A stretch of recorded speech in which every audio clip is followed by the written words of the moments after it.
26th of December 2004, a date etched in our memory. It was on this day that the world woke up to one of the deadliest natural disasters in recorded history. The Japanese term tsunami, which few people outside the scientific community were familiar with, became a part of our everyday conversation. Few other natural calamities have disrupted day-to-day life and claimed so many people as the tsunami of 2004. Here's a look at what unfolded on that fateful morning 15 years ago, the impact of which resonates even on this day.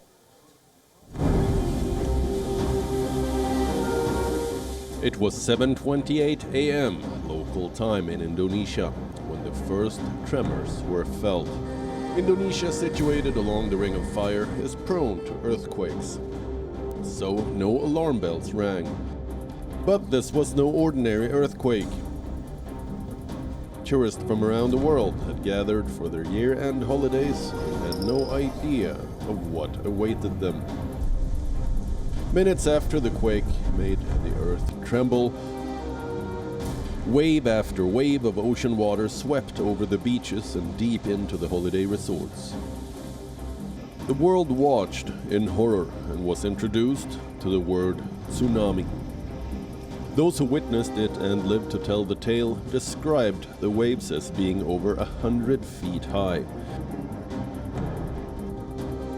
It was unlike anything the world had seen before.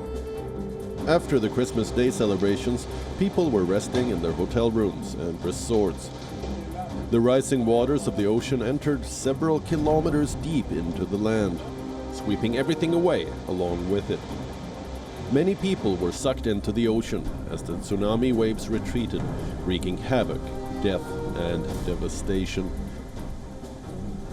The seismic indicators measured the quake to be 9.1 on the Richter scale. The emergency responders pressed the panic button. So what had triggered the tsunami waves? It was the earthquake, the third most powerful earthquake in recorded history. Giant forces building up inside the surface of the earth for hundreds of years were suddenly released on the 26th of December 2004. The Burma Plate and the Indian Plate had ruptured along the fault line. The energy released from the quake has been estimated to be equal to 23,000 Hiroshima atom bombs detonated at once. The earthquake itself would have had devastating consequences. But the situation was complicated, with the epicenter of the quake being inside the ocean floor. The quake had displaced a huge amount of ocean water, and it was this water that flooded coastlines along the Indian Ocean. Indonesia, being next to the epicenter, was the worst hit. There were no tsunami warning systems in place. By the time the waves stopped, over 230,000 people were killed. Over 150,000 have still not been accounted for. From Indonesia to Myanmar to Bangladesh to Australia to the eastern shores of Africa, the tsunami waves had claimed lives. Over 15,000 people lost their lives along the eastern coast of India, and many islands on the Andaman and Nicobar Islands were washed over by the waves.